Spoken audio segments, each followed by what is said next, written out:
నమస్తే సార్ నాగార్జున గారు. నమస్తే. సార్ ఆంధ్రప్రదేశ్‌లో పెన్షన్ ఇవ్వడానికి లేట్ అవుతుంది కదా సార్. దీనికి అవ్వాతాతలు గాని, వృద్ధులు గాని, వికలాంగులు గాని వీళ్ళందరినీ చంద్రబాబు గారే ఆపుతున్నారని ఒక దుష్ప్రచారం అనేది సోషల్ మీడియాలో అది కూడా మెయిన్‌లీ వైసీపీ సోషల్ మీడియాలో మనం చూస్తున్నాం. రోజు అనేది. సో, ఇక్కడ మాకేంటంటే ఈ టాపిక్ మీద స్పందించడానికి టీడీపీ వాళ్ళు గూడా కొంచెం లేట్ అవుతున్నారని ఇది నిజమే అనుకోని ఇంజెక్షన్ చేస్తున్నారు. ఎవరైతే పింఛన్ లబ్ధిదారులున్నారో. దీని మీద నిమ్మల రామానాయుడు గారు క్షేత్రస్థాయిలో పరిశీలించి అసలు పెన్షన్ డబ్బులనేది బ్యాంక్ అకౌంట్‌లో పడుతుంది అని చెప్తున్నారు. దీని మీద జగన్మోహన్ రెడ్డి గారు రాజకీయం చేస్తున్నారు. సేమ్ ఇదే టాపికు హైకోర్ట్ దగ్గరికెళ్తే హైకోర్ట్ ఏం చెప్పిందంటే, వాలంటీర్ లేని రాష్ట్రాలు గూడా పింఛన్ డబ్బులిస్తున్నాయి. మీరెందుకు ఇవ్వట్లేదని ముట్టికాయలేసింది. ఆంధ్రప్రదేశ్ ప్రభుత్వానికి. దీని మీద మీ స్పందన ఏంటి సార్? దీని మీద ఇందాక మీరన్నట్టుగా హైకోర్టు వాలంటీర్లు లేని చోట పెన్షన్‌లు ఇవ్వట్లేదా అని ప్రశ్నేసిందని చెప్పన్నారు మీరు. హ్మ్. కానీ జగన్మోహన్ రెడ్డి గారి గవర్నమెంట్ రాకముందు గూడా ఇదే ఆంధ్రప్రదేశ్‌లో నెల నెల వృద్ధులకు పెన్షనొచ్చింది. ఈ పెన్షన్ అనేటువంటిది వీళ్ళేదో కనిపెట్టినటువంటిది కాదు. వీళ్ళిస్తున్నటువంటిది వీళ్ళొక్కళ్ళే ఇస్తున్నటువంటిది కాదు. మనకు పక్కన ఉన్నటువంటి తెలంగాణ తీసుకుంటే, తెలంగాణలో వాలంటీర్లు లేకపోయినా నెల నెల పెన్షన్స్ వెళ్ళట్లేదా? కాకపోతే ఏంటంటే పెన్షన్ల పేరు మీద వీళ్ళు మొదటి నుంచి చాలా అతి చేస్తున్నారు. అది మనం చూస్తూనే ఉన్నాం. వాలంటీర్లని వ్యవస్థను పెట్టి, వాళ్ళ పార్టీ కార్యకర్తల్లాగా వాళ్ళని వాడుకుంటూ, తెల్లవారేసరికే మేము వీళ్ళకి పెన్షన్స్ ఇస్తున్నాము. మేము 5 గంటలకెళ్ళి నిద్ర పక్క మీద నుంచి లేవగొట్టి వాళ్ళకి మరీ ఇస్తున్నాం అనేటువంటిది ఒక ఒక రకంగా అతిగా వీళ్ళు దాని మీద ప్రచారం చేసుకుంటూ అనేటువంటిది ఇప్పటిదాకా జరిగింది. అయితే కాస్త చదువుకున్న వాళ్ళకి రోజు జరుగుతున్నటువంటి ఫాలో అయ్యే వాళ్ళకి తెలుసు. ఎలక్షన్ కమిషన్ అనేటువంటిది ఇప్పుడు నోటిఫికేషన్ వచ్చిన తర్వాత వ్యవస్థ అంతా వాళ్ళ చేతిలోకెళ్ళిపోతుంది. వెళ్ళిన తర్వాత ఫెయిర్ ఎలక్షన్స్ జరిపించడానికి ఏదైతే చర్యలు చేపట్టాలో వాళ్ళు చేపడతారు. వాటిలో భాగంగానే నిమ్మగడ్డ రమేష్ గారికి సంబంధించినటువంటి ఆ ఫోరం ఫర్ గుడ్ గవర్నెన్స్ వాళ్ళు వీళ్ళ మీద కంప్లెయింట్ చేయటం జరిగింది. దాంట్లో తెలుగుదేశం పార్టీకి గాని, చంద్రబాబు నాయుడుకి గాని ఏం సంబంధం? అయితే వీళ్ళేం చేస్తున్నారంటే నిమ్మగడ్డ రమేష్ అనేటువంటి వ్యక్తి చంద్రబాబు నాయుడు మనిషి. కేవలం ఆయన సామాజిక వర్గానికి సంబంధించిన వాడు కాబట్టి చంద్రబాబు నాయుడే చేయించాడనేటువంటిది వీళ్ళ ఆరోపణ. అయితే వీళ్ళు అర్థం చేసుకున్నటువంటి పనేంటంటే క్లియర్‌గా ఎలక్షన్ కమిషను వీళ్ళకి మార్గదర్శకాలు ఇచ్చింది. ఏమని? వృద్ధులు, వికలాంగులు ఎవరైతే ఉన్నారో వాళ్ళకి ఇంటికే తీసుకెళ్ళి మీరు పెన్షన్స్ ఇవ్వండి అని చెప్పారు. చెప్పినప్పుడు నిన్న మొన్న కొన్ని వీడియోస్ చూసాం. ఒక ముగ్గురున్నరు ముసలోళ్ళని మంచం మీదేసుకొని, ఆ మంచాన్ని నలుగురు 4 పక్కలు పట్టుకొని, ఆ గ్రామ సచివాలయాలకు మోసుకెళ్తూ చంద్రబాబు నాయుడు డౌన్ డౌన్ అనుకుంటూ వెళ్తున్నారు. ఆ ముసలోళ్ళ దగ్గరికే తీసుకొచ్చి ఇస్తాము అని చెప్పినప్పుడు వీళ్ళు మంచాల మీద తీసుకెళ్లాల్సిన పరిస్థితి ఏముంది? పోనీ గ్రామ సచివాలయాలంటే అదేమన్నా 3 కిలోమీటర్లు, 4 కిలోమీటర్ల దూరంలో ఉంటాయి. మీ గ్రామంలోనే కదా ఉండేది. దానికోసం ఇంత రాద్ధాంతం, ఇంత షో చేయటం అనేటువంటిది దురదృష్టకరం ఒకటి.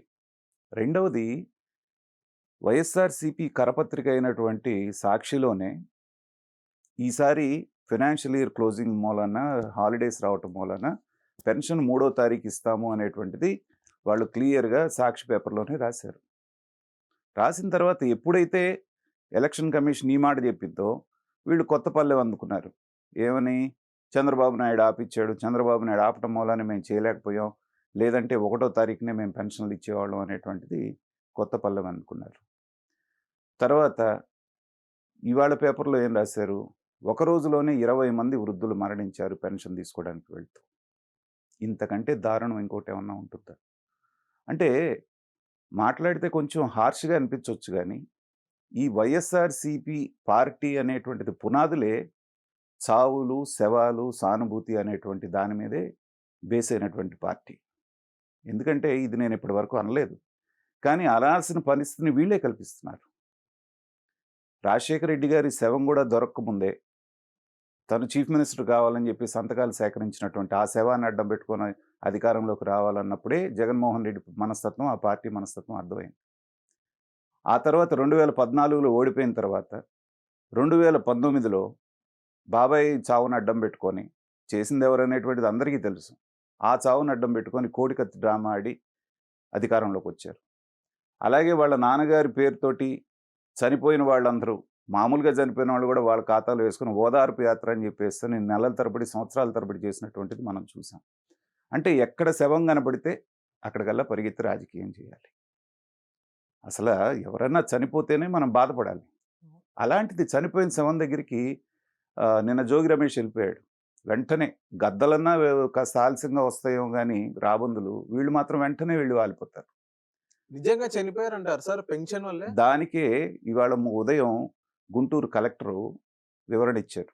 మేము మా ఆర్‌డీఓ తోటి ఎంక్వైరీ చేయించాము. ఎవరైతే ఓ ముసలావిడ చనిపోయింది, పెన్షన్ తీసుకెళ్ళడానికి మార్గమధ్యంలో పడి చనిపోయిందని వీళ్ళు చెప్తున్నారో అదంతా అబద్ధం. ఆవిడ గత 3 రోజులుగా ఆవిడ ఆరోగ్యం బాగోక మంచంలో ఉన్నారు. అనారోగ్యంతోటే చనిపోయారని చెప్పేసి మాకు రిపోర్ట్ వచ్చింది కాబట్టి, ఎవరైనా ఇలాంటి వార్తలు చెప్తే మీరు నమ్మొద్దు. సోషల్ మీడియాలో ఇలాంటివి ప్రచారం చేయొద్దని స్వయానా కలెక్టర్ చెప్పాడు. కాబట్టి చనిపోయిన వీళ్ళకి అలవాటే కదా! ఆ పీరియడ్‌లో చనిపోయిన అందరిని ఈ ఖాతాలో ఏసేస్తారు. జనరల్‌గా రోజు ఒకళ్ళో ఎవరో ఒకటి అర పోతుంటారు. పోగానే దీనికి అంటగట్టేయటం. 20 మంది ఒకే రోజు చచ్చిపోయారంట. ఎందుకంటే పెన్షన్‌లు తీసుకోవడానికి వెళ్తప్పుడు. అసలు రాయటానికి అర్థం ఉందా? మాట్లాడటానికి అర్థం ఉందా? అసలు వీళ్ళు మనుషులేనా అనిపిస్తుంది ఒక్కొక్కసారి. తర్వాత ఇంకా ఫన్నీయెస్ట్ థింగ్ ఏంటంటే, ఒకవేళ అలా ఏదన్నా జరిగుంటే దానికి బాధ్యులెవరు? ప్రభుత్వం. ప్రభుత్వమే కదా! హ్మ్. మీ చేతగానితనమే కదా!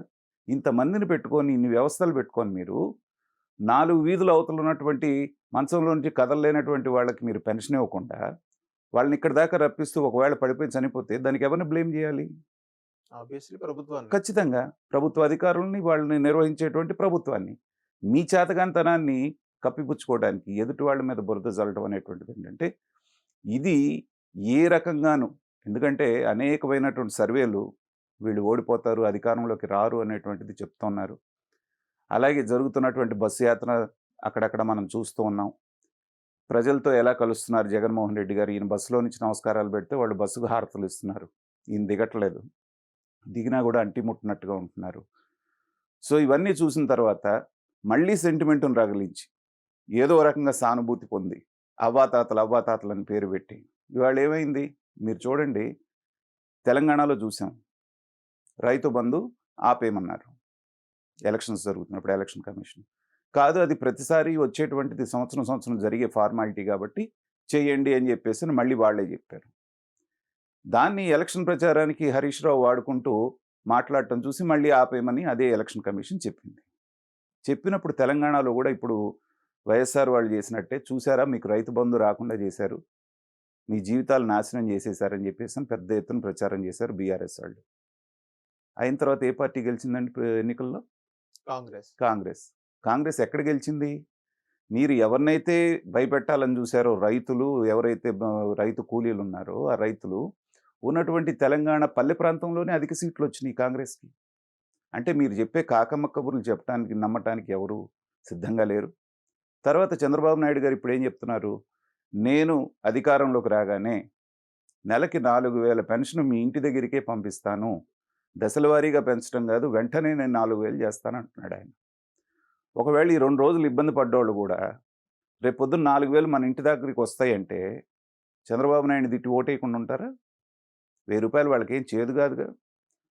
ఇప్పుడు చంద్రబాబు నాయుడిని కాదని నువ్వు జేయాలంటే నువ్వు రూ. 5000 ఇస్తానని చెప్పాలి రేపు నీ మేనిఫెస్టోలో. 3000 ముక్కి మూలిగి నానా రకాలుగా తిప్పలు పడి అడుక్కొచ్చుకొని ఇస్తున్నారు. సో, అలా చేయలేనప్పుడు నువ్వు 5000 ఇస్తానంటే మాత్రం వాళ్ళు నమ్ముతారా? కాబట్టి ఏంటంటే ఇవన్నీ ఎలక్షన్ ముందు జరిగేటువంటి గిమ్మిక్స్. వీటిని ప్రజలు నమ్మటం అనేటువంటిది ఉండదు. ఇంకో విధంగా కూడా ఆలోచిస్తే మరి చంద్రబాబు నాయుడు గారు ఎలక్షన్ ముందు 10,000 పసుపు కుంకుమ అని ఇచ్చారు 2019లో. మరి చంద్రబాబు నాయుడు గారిని గెలిపించారా? అంటే ప్రజలు ఎవరికి ఓటు వేయాలనేది ముందే నిర్ణయించుకుంటారు ఎలక్షన్ రాగానే. ఇలాంటి చిన్న చిన్నవి వచ్చినంత మాత్రాన ఒక్కరోజు 2 రోజులు ఆలస్యంగా పెన్షన్ వస్తే జీవితాలు ఏమన్నా తల్లకిందులైపోతాయా? రిటైర్ అయ్యి 6 నెలల నుంచి 8 నెలల నుంచి వాళ్ళకి రిటైర్మెంట్ బెనిఫిట్స్ రానటువంటి గవర్నమెంట్ ఉద్యోగస్తులు అల్లాడిపోతున్నారు. ఆ పెన్షన్‌దారులకు మీరు ఎప్పుడు ఇస్తున్నారు పెన్షన్ ప్రతి నెల? వాళ్ళు పెన్షన్‌దారులు కాదా? వాళ్ళకి కూడా అవసరాలు ఉంటాయి కదా! వాళ్ళకేమో ఇవ్వటానికి రోజుల తరబడి, వారాల తరబడి, నెలల తరబడి పడుతుంది టైము. ఇక్కడికొచ్చేటప్పటికి ఒక రోజు, 2 రోజులు ఆలస్యం అయ్యేటప్పటికి దాన్ని చంద్రబాబు నాయుడుకి అంటగట్టి రాజకీయ మైలేజ్ పొందాలని చూడటం అనేటువంటిది ఇది దివాళా కోరుతనం. ఇలాంటి రాజకీయాలు జరగడం అనేటువంటిది చాలా దౌర్భాగ్యకరమైనటువంటి విషయం. ఇలాంటివి జరగడం అనేది చాలా శోచనీయం. సార్ ఇప్పుడు ఏదైతే చంద్రబాబు గారి మీద ముద్ద వేస్తున్నారో పింఛన్‌లకు సంబంధించింది సోషల్ మీడియాలో ప్రచారం చేస్తున్నారో, సో ఇయన్నీ ప్రజలు నమ్మే పరిస్థితి ఉందంటారా ఇప్పుడు? ఇప్పటిదాకా నేను చెప్పింది అదేనండి. నాకు నమ్మే నా క్వెషన్ పరిస్థితి లేదు. ఏంటంటే, ఇప్పుడు అవ్వాతాతల్ని ఇప్పుడు నా క్వెషన్ ఏంటంటే, వాలంటీర్స్ ఉన్నారక్కడ. వాలంటీర్స్ వాళ్ళ డ్యూటీస్ చేయొద్దని ఈసీ చెప్పారు. అవును. సో, ఏంటంటే నెక్స్ట్ వాలంటీర్స్ ఇండైరెక్ట్‌గా వాళ్ళ దగ్గరికెళ్లి, మీరు ఆపేది చంద్రబాబు గారే, మీద ఆపేది చంద్రబాబు గారే, ఇది బ్యాక్‌గ్రౌండ్ వర్క్ జరుగుతుంది అవును. అవును. సో, అది ప్రజలు నమ్మే పరిస్థితి ఉన్నారు. అవును నిజమే అనుకోని. సో, నా క్వెషన్ అది. వాళ్ళు నిజంగా నమ్మే పరిస్థితి ఉన్నారా? వాలంటీర్ వాడిని ఇంటికొచ్చి చెప్పిన తర్వాత నమ్మే పరిస్థితి ఉందా అని? దానికి గాను ఇప్పుడు జరుగుతున్న ప్రచారానికి కౌంటర్ ప్రచారం గూడా వీళ్ళు తెలుగుదేశం వాళ్ళు మొదలుపెట్టారు గదా! హ్మ్. సాక్షి పేపర్‌లు వీళ్ళు తీసుకొనెళ్తున్నారు పేపర్ కట్టింగ్స్. తీసుకెళ్ళి అయ్యా జగన్మోహన్ రెడ్డి గారి పత్రికలో ఆయన ఏం రాశారు చూడండి. 3వ తారీఖు వరకు పెన్షన్‌లు ఇవ్వలేము అని జెప్పేసని రాశారు. హ్మ్. 3వ తారీఖు వరకు ఇవ్వలేదు. 3వ తారీఖు నుంచి ఇస్తున్నారు. సో, వాళ్ళు ముందే జెప్పారు గదా! ఎలక్షన్ వచ్చింది గాబట్టి ఆ నెపం మా మీద వేయటానికి ప్రయత్నం చేస్తున్నారని వీళ్ళు కౌంటర్ ఆర్గ్యుమెంట్ ఆల్రెడీ మొదలుపెట్టారు. ఒకవేళ కౌంటర్ ఆర్గ్యుమెంట్ మొదలు పెట్టకపోయినప్పటికీ కూడా 58 నెలలు నెల నెలా తీసుకున్న వాళ్ళు ఒక్క నెల 3, 4 రోజులు ఆలస్యమైనంత మాత్రాన ఏదో భూమి అంతా తల్లకిందులైపోయిందని, లేకపోతే ఏదో జరిగిపోతుందని వాళ్ళు గూడా అనుకోరు. ఎందుకంటే వాళ్ళు చూస్తున్నారు. రైతు వారీగా ఉన్నవాళ్ళు రైతు పంట పండిన తర్వాత అమ్ముకోవడానికి ఎన్ని కష్టాలు పడతారు, అయిన తర్వాత డబ్బు చేతికి రావడానికి ఎన్ని కష్టాలు పడతారు, ఇవన్నీ రైతు వారి కుటుంబాలే గదా! వాళ్ళకి ఆ సాధక బాధకాలు తెలుసు. తెలిసినప్పుడు ఇవాళ ఎవ్వడు సెల్ ఫోన్ లేకుండా లేడు. ఒకవేళ ఆ వృద్ధులు 70 ఏళ్ళు, 80 ఏళ్ళ దగ్గర లేకపోవచ్చు గానీ, వాళ్ళ కొడుకు దగ్గర ఉంటుంది. వాళ్ళ మనవడి దగ్గర ఉంటుంది. వాళ్ళు చెప్పరా? వీళ్ళు అనగానే ఒకసారి ఎళ్ళిపోయి ఊదరగొట్టేయగానే వాళ్ళు చెప్పకుండా ఉంటారా? జగన్మోహన్ రెడ్డికే ఓటేయాలి అనుకున్న వాళ్ళు ఖచ్చితంగా మీరు 100 చెప్పినా జగన్మోహన్ రెడ్డికే ఏస్తారు. కాదు చంద్రబాబు నాయుడుకి ఓటేయాలన్నోళ్ళు చంద్రబాబు నాయుడుకే ఏస్తారు. న్యూట్రల్ ఓటర్లు అనేటువంటి వాళ్ళు ఆ క్యాడర్‌లో అంటే ఆ స్థాయిలో చాలా తక్కువ మంది ఉంటారు. ఉంటే జగన్ వైపు ఉంటారు. లేకపోతే తెలుగుదేశం వైపు, పవన్ కళ్యాణ్ వైపు వాళ్ళు క్లియర్‌గా ఉంటుంది. కాబట్టి తెలుగుదేశం వాళ్ళకి పెన్షన్ ఇస్తున్నారు ఇచ్చేవాళ్ళకి, నాకివాళ చంద్రబాబు నాయుడు మూలాన పెన్షన్ రాలేదు కాబట్టి నేను వైఎస్ఆర్‌సీపీకేస్తాననేది ఉండదు. ఎందుకంటే ఒకవేళ నిజంగా వాళ్ళు తెలుగుదేశం వాళ్ళైతే, అవును అయితే అయింది ఏమైంది 2 రోజులు ఆలస్యమైంది అనుకుంటారు. అంతేగాని వాళ్ళ నాయకుడి మీద ఇదవ్వరు. ఒకవేళ జగన్మోహన్ రెడ్డికి ఓటేసేవాళ్ళు చంద్రబాబు నాయుడిని ఏమనుకున్నా నష్టమేముంది? వాళ్ళు ఎదురుగా ఏసే ఓటు జగన్మోహన్ రెడ్డికేగా. ఇప్పుడు జగన్మోహన్ రెడ్డి ఏమంటున్నాడు? నా మూలాన పింఛను ముందే అవ్వ తాతలందరూ నాకే ఏస్తారంటున్నారు. ఇంకప్పుడు గొడవేముంది? వాళ్ళు అపార్థం చేసుకుంటే మాత్రం నష్టమేముంది చంద్రబాబు నాయుడిని? వాళ్ళు ఎదురుగా ఏసేది ఈయనకి గాదు గదా! హ్మ్. కాబట్టి వాళ్ళు చెప్పే దాంట్లోనే సెల్ఫ్ కాంట్రడిక్టరీ వ్యవహారాలున్నాయి. వాళ్ళు ఒక రకమైనటువంటి అయోమయంలో, గందరగోళంలో ఉన్నారు. ప్రజల దగ్గరికెళ్తే చీగొడుతున్నారు. నిన్న చూసాం అనంతబాబు అనేటువంటి ఎమ్మెల్సీ ఎళ్తే ఎట్లా అవును. తరిమి కొట్టారు. అలాగే ద్వారంపూడి చంద్రశేఖర్ రెడ్డిని తరుగుతున్నారు. కొడాలి నానిని తరుగుతున్నారు. వీళ్ళు వాళ్ళని లేదు. ఎళ్ళిన ప్రతి చోట వైఎస్ఆర్‌సీపీ నాయకులను నిలదీయటం, మీరు మాకేం చేశారని తరవటం జరుగుతోంది. అంటే మార్పు మొదలైందంటారా? ఖచ్చితంగా. హ్మ్. ప్రశ్నించటం నిన్న చూసాం గదా! మన కొడాలి నాని విషయంలో. ఎవరితోటో మాట్లాడుతున్నప్పుడు, "మీరు మంత్రిగా ఉన్నారు. ఈ మాత్రం చేసి తీరాల్సింది నేను చూస్తానమ్మా" అని ఆయన అంటే కూడా చూడటం కాదండి. చేసి తీరాల్సిందే మీరు. మీరు మంత్రిగా ఉన్నారంటే, "నా మంత్రి పదవి పీకేశారు గదమ్మా" అంటున్నాడు ఆయన. పీకినా సరే మీరే బాధ్యత అని వాళ్ళు నిలదీస్తున్నారు. అంటే ప్రజల్లో పెద్ద ఎత్తున చైతన్యం వచ్చింది. నిన్నటిదాకా భయపడి నోరు మెదపడానికి గూడా ఇదైనటువంటి జనాలు, ఎలక్షన్ కోడ్ ఎప్పుడైతే వచ్చిందో, వాళ్ళలో గూడా ధైర్యం రావటం. దానికి తోడు ఇప్పుడు పవన్ కళ్యాణ్, చంద్రబాబు నాయుడు, బీజేపీ కలవటం. సెంట్రల్ గవర్నమెంట్‌లో పవర్‌ఫుల్‌గా ఉన్నటువంటి బీజేపీ గూడా వీళ్ళతోటి అవ్వటం మూలాన, జనంలో గూడా ఒక ధైర్యం రావటం, ఒక భరోసా రావటంతోటేంటంటే, బయటకొచ్చి వాడు బాహాటంగా మాట్లాడటం జరుగుతుంది. కాబట్టి ఈ ఎలక్షన్ గిమ్మిక్స్ అనేటువంటిది వాళ్ళకి తెలుసు. దీని మూలాన ఏదో పెద్ద ప్రభావం అందులో ఇంకా 40 రోజులుంది ఎలక్షన్‌కి. ఈసారి గనక ఒకటో తారీఖు మళ్ళీ ఇవ్వలేదనుకోండి వీళ్ళు, అప్పుడు మళ్ళీ చంద్రబాబు నాయుడు అని ఆపాడని చెప్పడానికి ఉండదు. ఇప్పుడు ఈ ఒకటో తారీఖు అంటే 2, 3 రోజులు ఆలస్యమైంది. మళ్ళీ ఒకటో తారీఖొస్తుంది. ఆ రోజున చచ్చినట్టు ఇదే యంత్రాంగం ఒకటో తారీఖు నాడే అందరికివ్వాలి. ఇవ్వకపోతే అది చంద్రబాబు నాయుడు వైఫల్యం కిందకి రాదు గదా! అవును. అది ప్రభుత్వ వైఫల్యం కిందకొస్తుంది. ఇది రాకుండా ఉండాలంటే వాళ్ళు ఒకటో తారీఖే ఇస్తారు. అప్పుడేమంటారు? మరి అప్పుడు అడ్డుపడ్డ చంద్రబాబు నాయుడు ఇప్పుడెందుకు అడ్డుపడలేదనేటువంటి ప్రశ్నొస్తే దీనికేం సమాధానం జెప్తారు? కాబట్టి ఏంటంటే, వాళ్ళకుండే వ్యూహాలు వాళ్ళకుంటే, వీళ్ళకుండే వ్యూహాలు వీళ్ళకుంటాయి. అల్టిమేట్‌గా అందరూ కలిసి జనాన్ని గందరగోళం చేయటం తప్పితే, దీని మూలాన ఊడేది, జరిగేది ఏమి ఉండదు. సార్ వైసీపీ వాళ్ళు దీంతో ఇంకా ఆపేస్తారా? లేకపోతే ఇలాగే ఇంకా కొత్తయి చంద్రబాబు గారి మీద ముద్దేయాలి అది కంటిన్యూ జరుగుతానే అస్సలు మీకు ఉంటాయి ఇంకా? అనుమానమే అవసరం లేదు. వాళ్ళు ఆపటం అనేటువంటిది మీకు మే 13వ తారీఖు వరకు హ్మ్. ఆపటం అనే సమస్యే ఉండదు. రోజుకొక కొత్త ఇష్యూని, కొత్త అబద్ధాన్ని తీసుకురావడం, దాన్ని చంద్రబాబు నాయుడుకి, తెలుగుదేశం పార్టీకి, జనసేనకి చుట్టాలని చూడటం అనే ప్రయత్నం నిరంతరం కొనసాగుతూనే ఉంటుంది. అవతల పార్టీ వాళ్ళు గూడా అప్రమత్తంగా ఉండి ప్రతిదాన్ని కౌంటర్ జేసుకోవడానికి వాళ్ళు అప్రమత్తంగా ఉంటారు.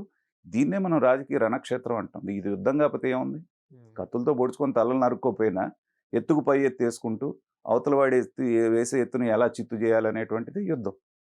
ఆ యుద్ధమే ప్రస్తుతం ఆంధ్ర రాష్ట్రంలో నడుస్తా ఉంది. చివరికి పైచేయి ఎవరిదవుతుందనేటువంటిది 13వ తారీఖు నాడు ప్రజలు నిర్ణయిస్తారు.